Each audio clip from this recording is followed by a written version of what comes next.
A lot of times there are places where people just get stuck and they need that inspiration. They need that cheerleading. They need that, yes, you can. They need to connect back to that rule that they established very early on in life that they forgot about, which is why they're doing entrepreneurship right now, which is a belief that they know that they can achieve more than what they already have. That's what's driving us, is we know that we're capable of more and we haven't achieved it. It's why we keep trying. It's why we keep investing.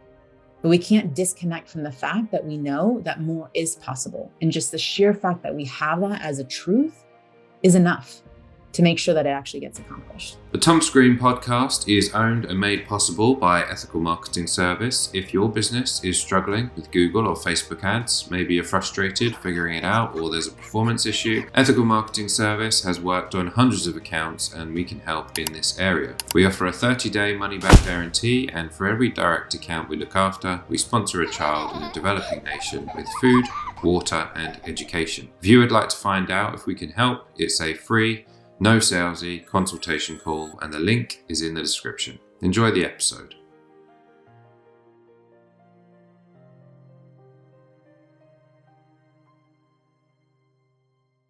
Thomas Green here with Ethical Marketing Service. On the episode today, we have Cat Stancik. Cat, welcome. Thank you for having me.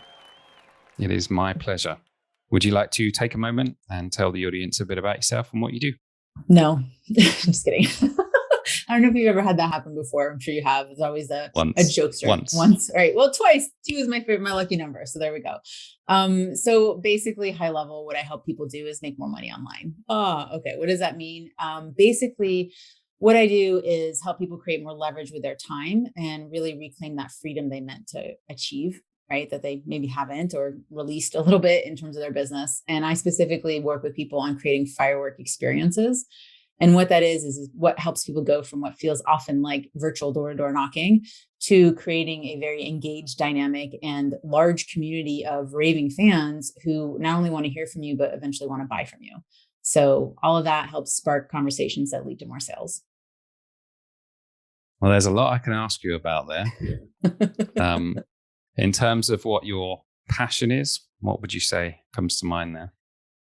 Well, my passion is the irony, I guess, not so much, is to do exactly what I'm doing, which is to really help people reclaim their freedom. And specifically, it ties to my why, which is, my mom was a working mom and she had to work and she needed to do that for the family. So as an adult with kids now, I get it. As a child in the moment, I wanted my mommy. And what if she didn't need to work so hard, right? How could my life have been different? Sure, I might have had to go through the things I needed that I went through, but more of her presence would have been there. And that's what I want to do for other families, essentially, is whether they're a parent or a caregiver of some kind, or if they're just trying to take care of themselves, what would happen in your life if you were more present with the people you loved?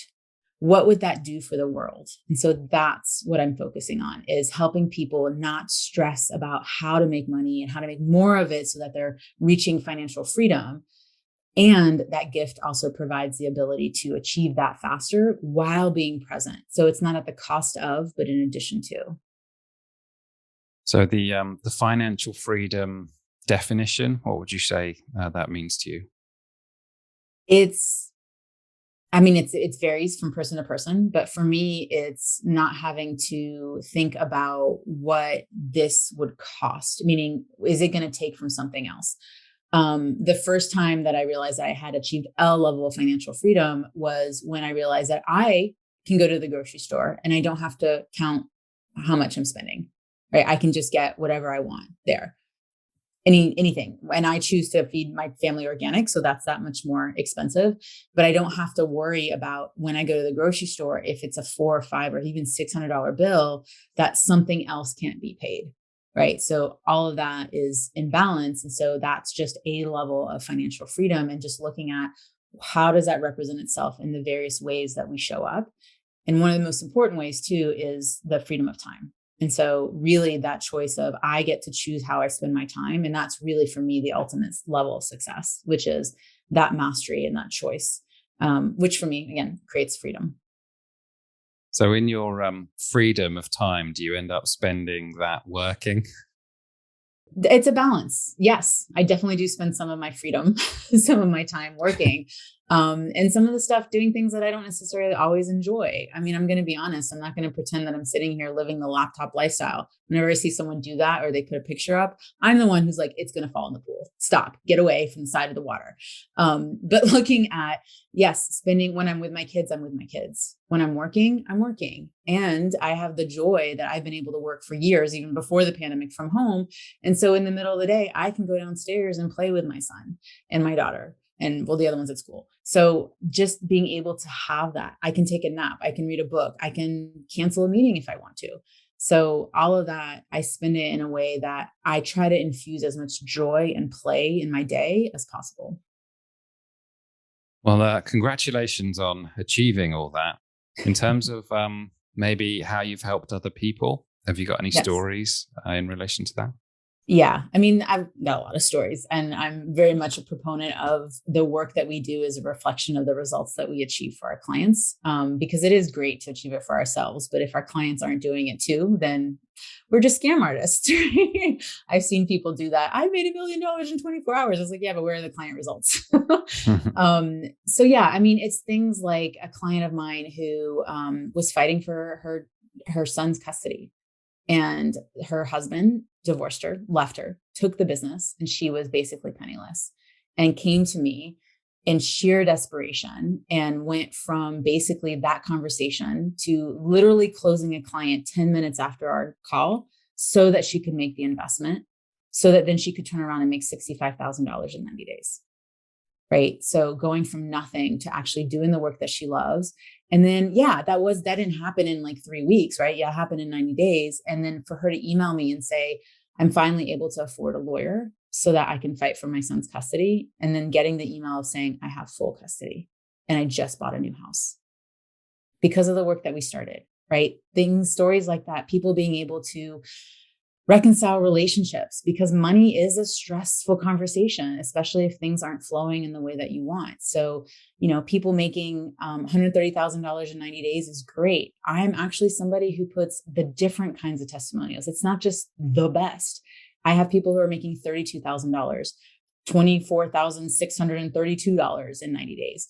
That money is making a difference in their lives. So it doesn't matter that it's all these big, huge numbers. It's a reflection of the people and what they're able to achieve. And what that means for them is having a system and a process that they can keep repeating over and over again and not having to worry about how do I sell this next thing that I want to offer the world. Well, I actually found that talking about the stories, the life stuff, the meaningful stuff is more memorable than just the numbers anyway. So yeah. Have you found that to be the case? Yeah, it's what it does for the person. I mean, the reality is we live in a world where people buy in a place of reaction, right? They're in crisis. Something is going wrong. The majority of people buy from that place. I'm freaking out. This isn't working. And so marketing in its essence talks to the ego, right? What is the thing that helps you calm down so that you can make a decision from the heart? Now, for me, I'm not a bro marketer. I'm very much against that. I'm against the manipulation, the 64-step funnels, the shake you down, and this happened to my husband, which is let's go ahead and increase your line of credit so that you can buy this thing. Yeah. Actual true story happened to him. So that's not about that. But marketing is going to talk to ego. It's going to talk about numbers, and money is good. It's a good thing. Sales is a good thing. Marketing is a good thing. It's all about how are you showing up in alignment with your values and not just these one trick ponies, flash in the pan, one overnight sensation BS stories, right? So really looking at talking to the ego, that's where marketing comes from, but then helping people make a decision. Yes, no, it doesn't matter. Decision purgatory is the worst place to be hanging out with a potential client. So looking at turning no's into yeses is how I built my business. I had to get good at marketing and sales because that's the lifeblood so that I could practice my craft. And all of that was in service of helping other people be able to achieve other goals. Because really, most people don't want to be experts in sales and marketing, right? They just want to do the work that they love.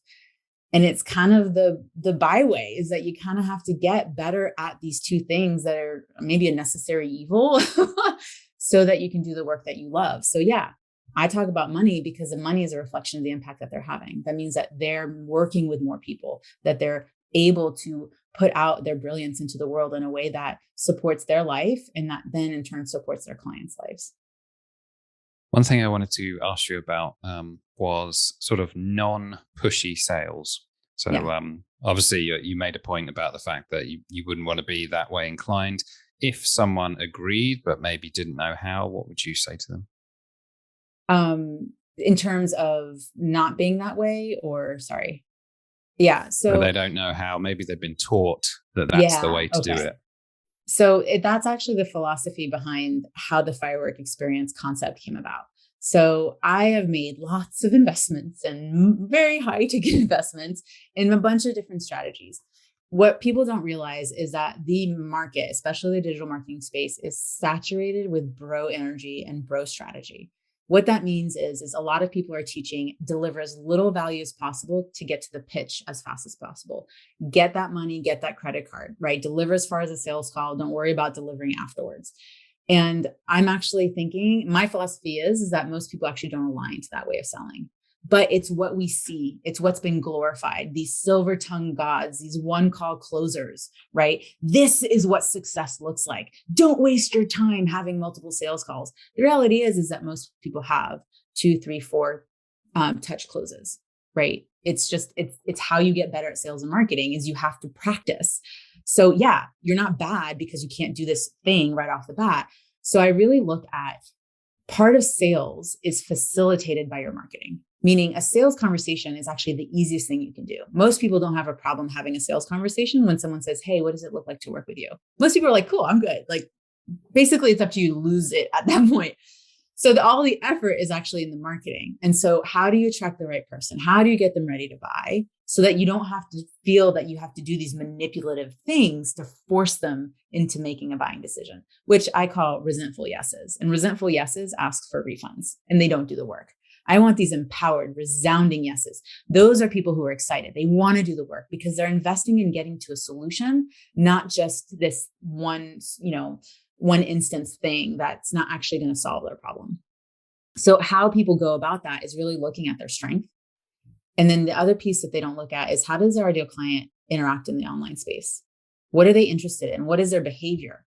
Then you pick a strategy, not before. You don't try to force yourself into a strategy. You have the strategy fit you.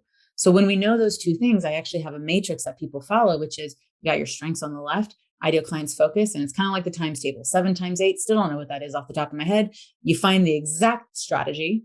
And the benefit is that because there's multiple strengths and because there are multiple levels of interest, you have options to choose from. Meaning you could have 3, 4, 5 of the different 15 firework experiences to choose from so that you have empowered decision. You can say, I like that one. What happens is when you like doing something, the likelihood is that you're going to do it. And so that's how we make marketing and sales easier, is that we make it easier to do. And it goes back to, is this something you like doing? And is it something that your client is interested in? Great answer. I've also sort of recognized it being, I don't know whether you agree with this, but sort of if someone is pressure selling, they're sort of making the decision on your behalf. Whereas if you actually make the decision yourself, you're given the freedom to actually make that decision. It's more likely that they're going to continue with that business. Yeah. And we see that in the coaching world, right? So we see it in our own life. How many times have our parents harped on us to do something? And they've given us ideas about what we should do as our future and all this other stuff. And we're like, yeah, whatever. And then someone comes along and they say, oh, maybe you should be an accountant. Oh my God, that's the best idea ever. And you go back home and you're like, Mom, I just heard that I should be an accountant. I don't know why that's the example in my head. Isn't that the best thing ever? It totally fits my skills. And your mom's sitting there being like, I've been saying this your entire life, right? What the difference is that's the difference. It's being put upon versus that empowered choice, that realization. And when someone has that realization, then they're more likely to commit to it. I don't find that there's a lack of skill set or knowledge in the world. Sure, there's a couple things you could learn to improve, but really the biggest block is, are you really truly committed to achieving the result that you want? And part of that has everything to do with building habit. And that's lead generation. It's building a habit of doing the thing that's going to get the people talking to you. So we talked about, before recording, we talked about the website. I've got a definition question for you. What Sure. is action deficit disorder? Yes. So this was a term that I came up with a colleague. So ADD, so action deficit. That's kind of essentially what it is, which is why do people not do the thing that they know they quote unquote should be doing, especially if they have the capability and the knowledge. What is it? What's going on? And part of it is that it's been complicated. It doesn't feel doable. I mean, let's simplify it. It's mindset. And oh, yeah, but that's the thing is at the end of the day, the biggest obstacle in our way isn't something physical, it's in our mind's eye. And so looking at what are we doing that helps practice that drive, that determination. I mean, I know for me, when I make a decision, there's flirting with the decision, there's dating the decision, and then there's marrying it and making the decision. Once I've decided to do something, it's done. Consider it done. But it's the anxiety and the stress and the annoyance from thinking about it to actually making the decision where most people kind of get stuck. So I don't find that, especially as entrepreneurs who are driven for the most part, determined, action oriented. This is not for the faint of heart. It's not that's missing. It's really looking at how can they build a habit that becomes second nature, like riding a bicycle, so that they don't have to worry about what to do. Thank you for that. I'm picking up on the fact that you've heard a lot about mindset in your I online actually am activities. ICF accredited, and I'm about to achieve the highest level of accreditation, which is the Master Certified Coach. So it's not something that I push out there. Mindset and those capabilities and talking about it is a tool in the tool belt. My people come to me because they want to be told what to do. And I'm very happy to pull in my consulting experiences for that. And a lot of times there are places where people just get stuck and they need that inspiration. They need that cheerleading. They need that, yes, you can. They need to connect back to that rule that they established very early on in life that they forgot about, which is why they're doing entrepreneurship right now, which is a belief that they know that they can achieve more than what they already have. That's what's driving us, is we know that we're capable of more and we haven't achieved it. It's why we keep trying. It's why we keep investing. But we can't disconnect from the fact that we know that more is possible. And just the sheer fact that we have that as a truth is enough to make sure that it actually gets accomplished. Any misconceptions about mindset that you dislike? I think people use it sometimes as a manipulation. That's where NLP comes into play. You can use it for good and you can use it for evil. And I think that a lot of bro marketers prey on people who have potential weaker mindsets, not because that they are weak in and of themselves, but they're insecure about their worth. They're insecure about their too muchness. They're insecure about not being enough, right? And so they fall prey to this manipulative languaging, these fake FOMO and fake scarcity stuff. I did. I'll admit it. I fell for it multiple times until I realized right? Like, who hasn't made that shitty $20,000 investment and carried that debt on their credit card and then had to face making another investment and then had to face making another until finally someone who was worthy of the investment really showed up and helped create that change. Because that last investment is the one that usually really pivots. And of course, there's things that we make mistakes with here and there, but really looking at being able to have the wherewithal to keep going, right? That's the hardest thing sometimes. I noticed a theme around productivity in your expertise. Have you got anything to share on that topic? Yeah, I think, there's this concept of how we should be, these perfectionistic, ideologies of what life looks like. And I think that success has been defined by a lot of other people and that people don't spend enough time really understanding what success looks like for them and really building a business around what that looks like. So sure, I've been on the phone calls with millionaires, multimillionaires in masterminds and things like that. And they're crying, freaking out, losing their hair, getting divorces, right? Because they're so focused on this money aspect instead of really looking at what success looks like. I have known people who make $300,000 in their business and pay themselves more than those multimillionaires do and are way less stressed, way less anxious, and actually are creating freedom in their life. And so really looking at that exchange. What is the business you want to build? Most people don't want to build these huge organizations. They love their boutique business because it supports their life. And when you have a business that supports you, you have a bigger impact. And so really looking at what is that real definition, getting connected to what that, I don't care about the 10-year vision. I mean, I care about it, right? But what's next year? What's 3 years from now, right? Is there a direction that you're going in? Because most people are just running around like chickens with their heads cut off. Yeah, I have heard about there is a version of your business which makes your life hell. And often it's the case that that's like the biggest version of that. Right. And once upon a time, I was convinced to go for like, I don't know, 1,000 employees or something like that. And I was like, if you think about like what that looks from a lifestyle perspective, what that looks like, it's not for me. No. And I mean, I've done that. Like I've managed hundreds of peoples on teams and huge, like billion-dollar projects and things like that. I've been in organizations where I've been leading teams of that size. I saw it firsthand. I experienced it. I don't want it. I think it's great. I think it's wonderful that there are organizations that have done that. And typically when you look at those organizations, it hasn't been created in one lifetime. It's been inherited by one other person. So what are you creating now? And are you creating something that you want, someone else to take over? I was talking to someone the other day and I was like, yeah. And thinking about my exit strategy. And that person was like, you're thinking about your exit strategy? I was like, yeah. Am I building a business that I can sell? Or am I building a business that I'm just living off of? There's a difference.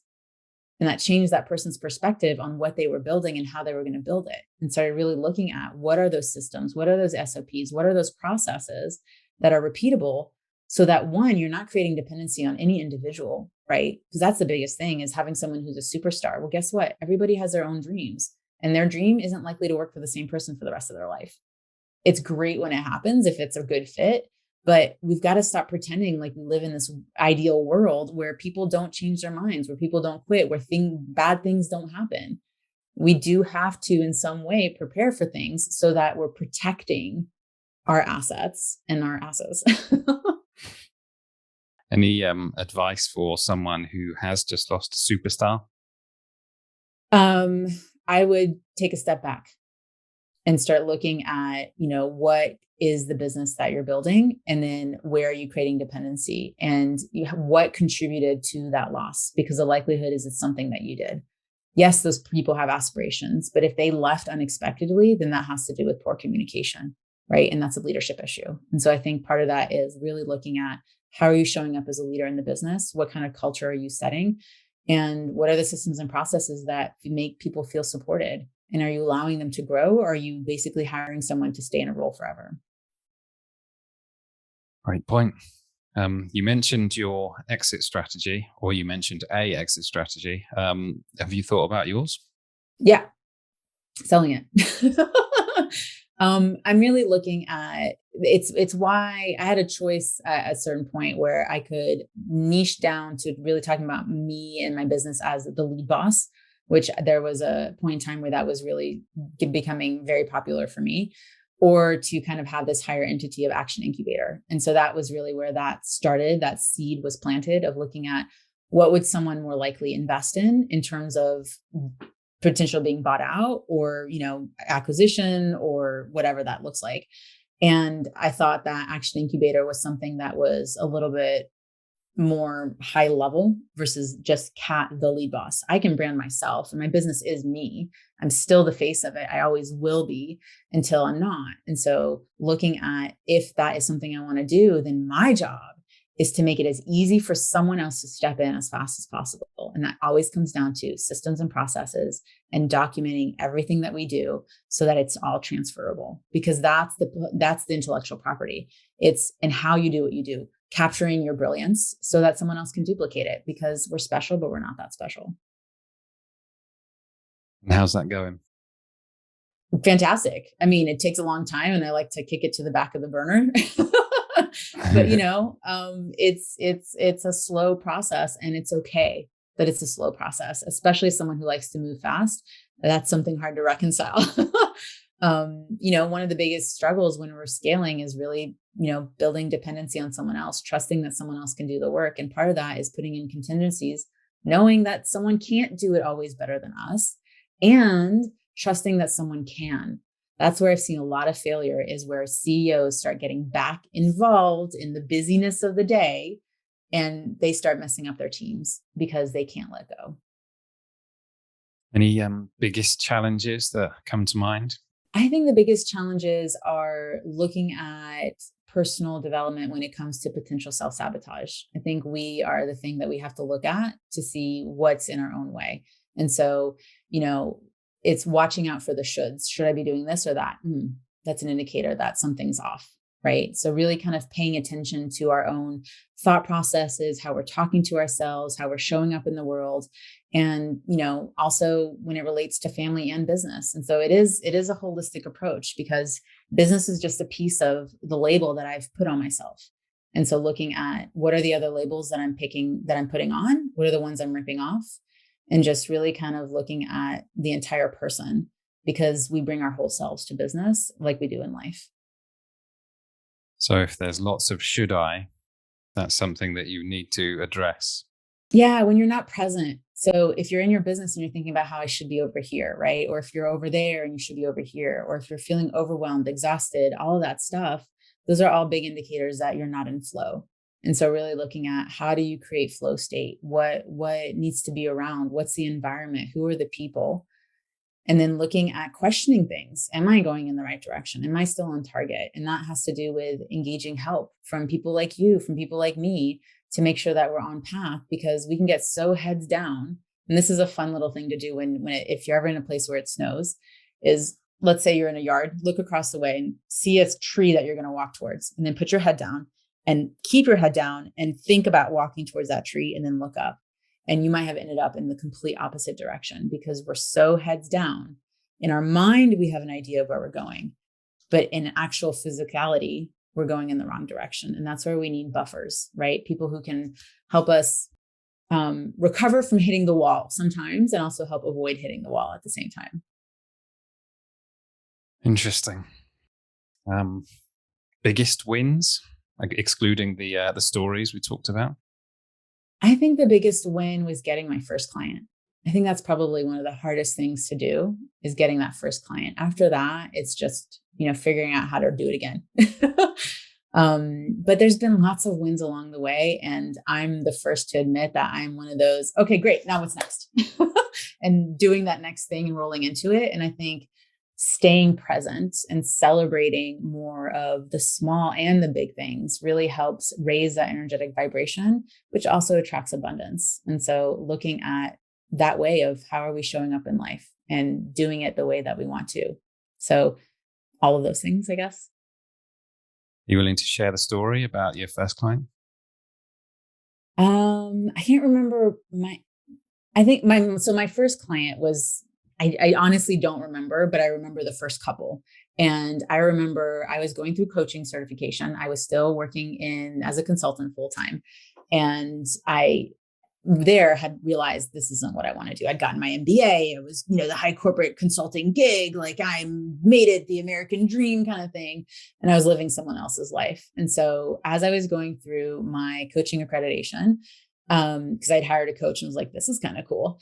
We were part of the process, and I had never thought about this, was that we had to actively do what we were training on, right? And they wanted us to get paid clients. And I was like, wait. I don't know anything about marketing and sales. I don't have a website. I have nothing. And you want me to get a client? And so I went on a couple of websites and said, hey, this is what I'm doing. I'm looking for a couple of clients. And I didn't put out what the price point was. And some of my first clients were $10 a session, $25 a session. But I was practicing my craft. I was being paid to learn to do something that I loved versus working for somebody else. And that joy of being able to do the thing and get better at it and work with someone and see the transformation, that still sticks with me each time. So it's that first client, but it's the evidence, the impact, the proof right there in front of you. That's the drive. That's the success. That's one of the biggest celebrations I can have every time. Well, congrats on that. I think my first client was about £7 an hour. Right. So, Okay. So kind of similar price points that we priced right, right. ourselves And there. let's caveat this that is no longer the price point, but it was a lot of money at the time, right? Because this was on top of the day job, and it was fun money. And then when that fun money started being, oh, I can replace this other income, and then finally leaving and really being in something full time, like all of those are just, and I appreciate you. Thank you for helping me reconnect to that, because it's been a while since I reconnected to those places, and it does rekindle that love, right? It's there, but sometimes like fanning the flames is always nice. That's great to hear it. I before our episode, I checked out the podcast because you're very busy podcasting. How do you find it? Your podcast or mine? Just the process of it for yours. The process of, yeah. So it all depends, right? When I first started podcasting, I had a structure that I was trained on, and I hated it. It was the worst. It was a 9-minute show, because cats have 9 lives. Roll your eyes, everybody, right now. It was like 5 questions, and the same 5 questions, and it just didn't work for me. And so then that's when I was like, all right, I'm breaking the mold on this one. I gotta go rogue. And then I went rogue. I was all over the place. And then I found my flow. I found the way that I like doing it. I started finding the kinds of people that I loved. And one of the things that I didn't realize along the way was my very first podcast guest monetized, right? Like, I have made hundreds of thousands of dollars off of my podcast efforts, and it's been wonderful. And I think that a lot of people don't realize that there's options. There's options when it comes to strategies, when it comes to podcasting, and you can do it in a way that you love, just like you have. I mean, we talked about that at the very beginning of, this is the thing that you're really passionate about and wanting to do more of. And so I'm sure you have a similar process that you kind of figured out your way of doing it that clicks and works for you. And that came with what? Practice and building a habit, being fully committed to the process, everything we've kind of talked about today. Yeah, it's kind of getting it wrong and realizing what you want to do. I mean, some people call it failing forward. Yes. I don't know Progress. how much you like that term. But what makes a good host in your view? Someone who's engaging. It's hard to be interviewed by someone who just, sits there and does nothing and doesn't ask a question, or maybe isn't prepared or isn't interested in the topic. I've had those too. I've had people yawn, and I'm like, great, this is great feedback. I think that when someone loves what they're doing, like honestly loves it, that just makes a great host. You can't do it wrong when you really enjoy the thing that you do and it really conveys energetically. So even if the questions are awkward or the process is a little stumbly, right? The fact that the host is completely present really makes a huge difference. And so really looking at what is a podcast structure that supports you to do that. And if you don't enjoy podcasting, release it, let it go. You don't have to do it. There's no rules. It's one of the things I love to yell in my clients' faces when they are like, but, I'm like, there's no rules. There's guidance, and there's best practices. Everything else is out the window. You get to write. You have the magic eraser. You get to write your chapter. You get to turn the page. You can get erase, rewrite, whatever it is, but the power is all within the individual. Yeah, I've heard that said in relation to businesses, and I do try and apply it to podcasts because it's essentially the same thing, right? It's I've heard it said it's your show. Yep. It's up to you how it goes. Your house. Well, and this is like one of the critical pieces that people don't get. So I talk about, when you're speaking is especially with podcasters, there's a lot of podcasters who also speak, right? It's kind of goes hand in hand oftentimes, and people speak and it's great. However, when you speak to other people's audiences, you're renting an apartment, right? That's not your community. You are and it's great. I love it. I'm not deterred by it. I speak as a strategy. It's a wonderful addition to. It's one firework experience. And when you have one firework experience that connects your strengths and your ideal client's interest, it's still a rickety ladder, right? You want to pick a second one. Even if you have 2 firework experiences, let's say you're a speaker and a podcaster, it can still lean a little bit and crash over. But when you have 3, at least, that's where stability is created. And this is where you create an ecosystem, right? It's not just a flash in the pan, one-off strategies. You've seen people do it. There's a 5-day challenge one time, and then there's a workshop over here, and then they're speaking over here, but they're not connected. There's no strategy. There's no intentionality. And so I think really looking at what is the podcasting role playing in your strategy? Are you just doing it to do it? Or are you being intentional and, focused and looking at what's behind building up a successful podcast effort? And that's building your house. When you're building your community with your people and it's your strategy. And we all know that wealth is created by building your own house. And in your house, it's your rules. We're more comfortable doing things in our own house. We can paint the walls whatever color we want. We don't have the creepy Craigslist roommate in that other, in the apartment, right? We don't have to redo things. We don't have to be scared, right? It's my house, my community, my people are here because I can be myself 100%. And I think that's a big piece that holds people back. They're not really showing up fully as themselves. Thank you for that. And I do feel like you've done that today and brought a lot of value. So appreciate it. I did say beforehand, is a question I ask everyone that comes on the show. What does success mean to you? Success is choice, having choice.